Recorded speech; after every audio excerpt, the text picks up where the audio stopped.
नमस्कार दोस्तों, मैं दलजीत सिंह DS स्टडी 1 में आपका स्वागत है। आज हम पढ़ने वाले हैं त्रिभुज। तो त्रिभुज का प्रश्नावली 7.1 है। तो यहाँ पे क्वेश्चन नंबर आज हम पढ़ने वाले हैं 3 और 4। ठीक है, तो ध्यान से देखिएगा हमारे वीडियोज को। अगर आपको हमारे वीडियो अच्छा लगे तो लाइक कर दीजिएगा। हमारे चैनल को सब्सक्राइब नहीं किया तो सब्सक्राइब कर लीजिए। ठीक है, आइए शुरू करते हैं यहाँ पे क्वेश्चन नंबर 3 और 4। ठीक है, यहाँ पे पहला क्वेश्चन है, तीसरा नंबर।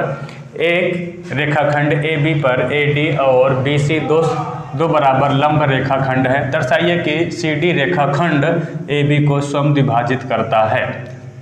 तो यहाँ पे एक रेखाखंड है जो AB जो C और D इसे क्या करता है, समद्विभाजित करता है।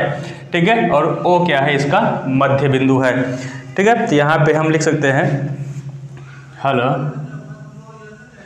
क्या है, यहाँ पे AD और BC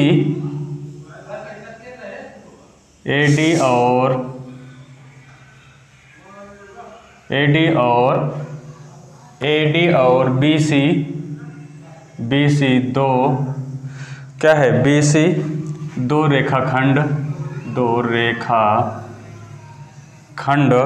कहाँ पे, AB पर, रेखाखंड AB पर लंब हैं। तो देखिएगा AD और क्या है, BC। यहाँ पे ये दो रेखाखंड है जो A और B पे क्या है, ये दोनों लंब हैं। ठीक है, तो यहाँ पे ये दोनों लंब हो जाएंगे। तो यहाँ पे हम लिख सकते हैं कि OA बराबर क्या हो जाएगा, OB। तो O से A के बीच की लंबाई और O से B के बीच की लंबाई दोनों आपस में क्या होगी, बराबर होगी। तो इसलिए हम यहाँ पे कह सकते हैं कि कोण A बराबर कोण B। तो यहाँ पे ये कोण और ये कोण दोनों आपस में क्या हो जाएंगे, कोण A और कोण B दोनों आपस में बराबर होंगे। ठीक है, तो यहाँ पे लिख सकते हैं परंतु यह एक एकांतर कोणों का युग्म है। यह एक एकांतर कोणों का क्या है, युग्म है। तो इसलिए क्या हो जाएगा, BC समलंब होगा किसके, CD के। यहाँ पे BC समानांतर हो जाएगा, समलंब करें सॉरी। तो यहाँ पे B और C दोनों आप यहाँ पे और AD दोनों समांतर हो जाएंगे किसके, यहाँ ये दोनों रेखाएं आपस में क्या हो गई, समांतर हो जाएंगी। ठीक है, तो यहाँ पे समांतर हो जाएंगे। तो यहाँ पे लिख सकते हैं कि CO, देखिएगा CO और OD। ठीक है, CO और OD क्या है, यहाँ पे O एक तिर्यक रेखा है। CO एक तिर्यक रेखा है। क्या है, यहाँ पे CD लिखते हैं डायरेक्ट, CO क्या करेंगे, यहाँ पे क्या लिखते हैं, CD। तो CD एक तिर्यक रेखा है जो AB को कहाँ पे, AB को O मध्य बिंदु पे काटता है। ठीक है, तो यहाँ पे इतना लिख दिया। तो यहाँ पे देखिएगा कोण C बराबर क्या हो जाएगा, कोण D के, क्या हो जाएगा, कोण D आपस में बराबर हो जाएगा। कोण C एक तिर्यक रेखा है जो AB को मध्य बिंदु पे काटता है। तो कोण C और कोण D ये दोनों आपस में क्या हो जाएंगे, बराबर हो जाएंगे, क्योंकि यहाँ पे कोण A और कोण B दोनों आपस में बराबर है और यहाँ पे समलंब हैं। तो कोण D और कोण C भी दोनों आपस में क्या हो जाएंगे, बराबर हो जाएंगे। तो यहाँ पे जब ये बराबर हो जाएंगे तो यहाँ पे लिख सकते हैं कोण, यहाँ पे लिखते हैं त्रिभुज OBC और त्रिभुज OAD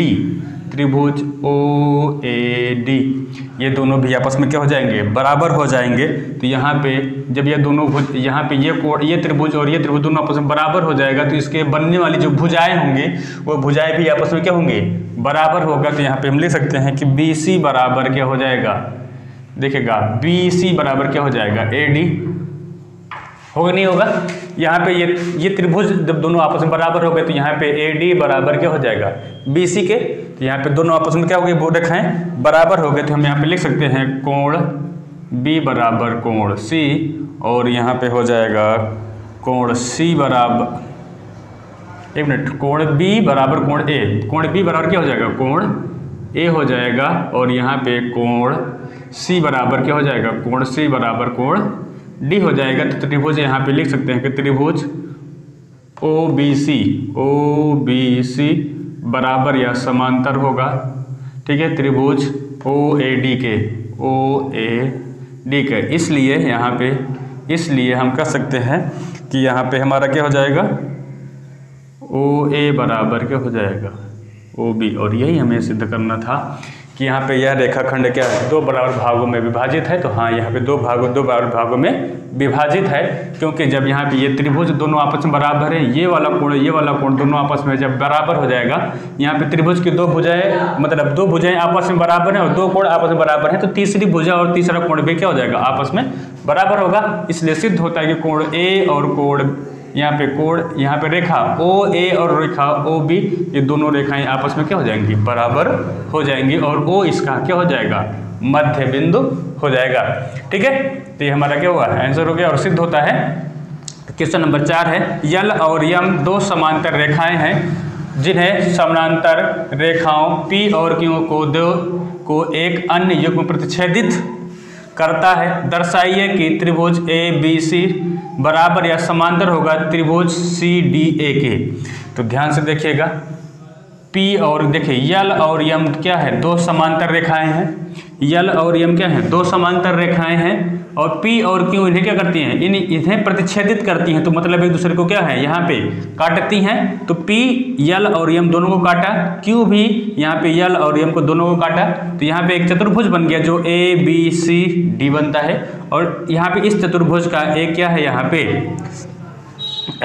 पे जो इसे दो बराबर भागों में बांटती है, तो जो क्या है, AC है। ठीक है, तो यहाँ पे दिया है त्रिभुज त्रिभुज ABC, ये कोण और यहाँ पे कोण CDA, ये वाला कोण और ये वाला कोण दोनों आपस में क्या है, बराबर या समांतर हो सकते हैं। इसमें कंफर्म नहीं है, बराबर और समांतर का चिन्ह यहाँ पे समानांतर का चिन्ह लगाया गया है, तो यहाँ पे क्या होगा, बराबर होगा या सब समांतर हो सकता है, लगभग बराबर हो सकता है, इसे हम कहते हैं लगभग बराबर हो सकता है। तो यहाँ पे इन दोनों का मान हमें याद करना है। ठीक है, और यही हमें सिद्ध करना भी है। तो यहाँ पे हल करते हैं इसे, तो हम यहाँ पे लिख तो त्रिभुज यहाँ पे लिख सकते हैं कि यल समानांतर यम और P और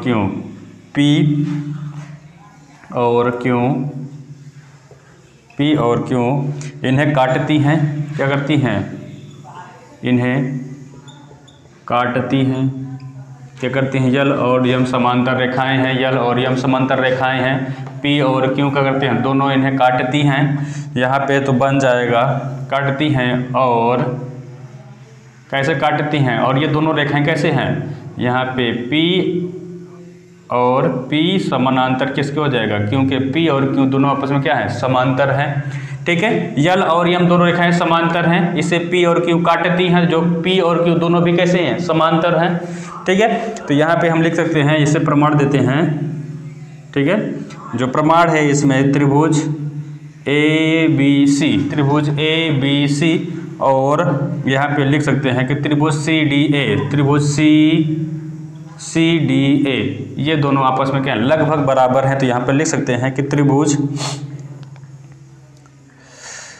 हाँ, तो यहाँ पे AB बराबर क्या हो जाएगा, समानांतर हो जाएगा किसके, DC के। तो यहाँ पे जब ये त्रिभुज होगा, त्रिभुज ABC, त्रिभुज CDA, अगर ये आपस में बराबर होगा, तो ये वाली भुजा और ये वाली भुजा दोनों आपस में क्या हो जाएगी, बराबर हो जाएगी, क्योंकि दोनों भुजाएं आपस में क्या है, यहाँ त्रिभुज के लंब हैं। जब ये त्रिभुज के दोनों लंब होंगे, तो दोनों रेखाएं क्या हो जाएंगी, आपस में बराबर हो जाएंगी या समांतर हो जाएंगी। ठीक है, बराबर तो है, ये हो जाएंगी, समांतर हो जाएंगी। यहाँ पे एक दूसरे के समांतर हुई, तो जैसे, और यहाँ, और तिर्यक रेखा कौन है, तिर्यक रेखा AC। ठीक है, तिर्यक रेखा क्या है, तिर्यक रेखा AC है। तो यहाँ पे ये हमारी क्या हुई, इस दोनों त्रिभुज को बराबर भागों में बांटने के लिए कौन त्रिभुज है, यहाँ पे जो रेखा है, त्रिभुज रेखा है AC है। ठीक है, AC इन दोनों त्रिभुजों को दो बराबर भागों में इसे बांटती है। ठीक है, तो यहाँ पे हम लिख सकते हैं कि त्रिभुज ACB, देखिएगा, त्रिभुज ACB, ये वाली भुजा, ये वाला कोण और ये वाला कोण, यहाँ पे CAD, तो यहाँ पे बराबर कोण लिख देंगे CAD। त्रिभुज ACB और त्रिभुज CAD, ये वाला कोण और ये वाला कोण दोनों आपस में क्या हो जाएगा, दोनों आपस में बराबर हो जाएगा। तो यहाँ पे हम लिख सकते हैं कि यहाँ पे BC समानांतर हो जाएगा किसके, AD के। तो देखिएगा BC ये वाली भुजा किसके बराबर हो जाएगी, AD की भुजा के क्या हो जाएगी, बराबर हो जाएगी। तो यहाँ पे हम लिख सकते हैं कि कोण या फिर AC बराबर क्या हो जाएगा, CA। तो क्या हो जाएगी, AC जो भुजा होगी इस वाले त्रिभुज का, यहाँ पे ये इस वाले त्रिभुज की ये वाली जो AC भुजा होगी और यहाँ से इस वाले त्रिभुज के लिए ये क्या हो जाएगी, ये भी एक तिर्यक रेखा होगी। तो यहाँ पे ये भुजा और AC और CA दोनों आपस में क्या है, एक ही रेखा है, दोनों आपस में क्या है, बराबर है। तो यहाँ पे इसका मान दो प्रकार से दिया गया है। तो AC दिया गया एक बार और एक बार क्या दिया गया, CA। इसलिए क्या होगी, इस रेखा का कितना नाम हुआ, 2 नाम हुआ, और दोनों नाम क्या है, एक ही रेखा का नाम है। तो दोनों आपस में क्या हो जाएगी, बराबर हो जाएगी। तो यहाँ पे हल करते हैं। तो यहाँ पे हम लिख सकते हैं, तो त्रिभुज ABC समानांतर या बराबर होगा त्रिभुज ABC बराबर या यहाँ पे लगभग बराबर होगा त्रिभुज किसके, यहाँ पे CDA के। और ये हमें सिद्ध करना था कि यहाँ पे ये भुजा जब आपस में बराबर हो जाएंगे, देखिएगा ये वाला कोण इस वाले कोण के बराबर है और ये वाला कोण इस कोण के बराबर है। तो क्या है, दोनों भुजाएं आपस में बराबर होंगी। तो जब दो भुजाएं आपस में बराबर होंगी, दो कोण आपस में बराबर हो रहा है, तो तीसरी भुजा तीसरा कोण आपस में बराबर हो जाएगा। तो यहाँ पे क्या होगा, त्रिभुज ABC, त्रिभुज ABC है ये बराबर या लगभग बराबर हो जाएगा किसके, CDA के। तो यहाँ पे ये हमारा क्या मान हुआ, सिद्ध हो गया। ठीक है। तो आपको अगर किसी प्रकार की प्रॉब्लम्स हो रही है समझने में या कुछ भी प्रॉब्लम्स हो रहा है तो कमेंट करके कमेंट बॉक्स में जा सकते हैं, वहाँ से आप कमेंट करके हमें बता सकते हैं। ठीक है। और आप हमारा इसके पहले के वीडियोस देखना चाहते हैं तो हमारे प्ले लिस्ट में जाएगा, वहाँ पे इसके पहले के सभी वीडियोज आपको मिल जाएंगे। ठीक है। आज के लिए बस इतना ही, धन्यवाद।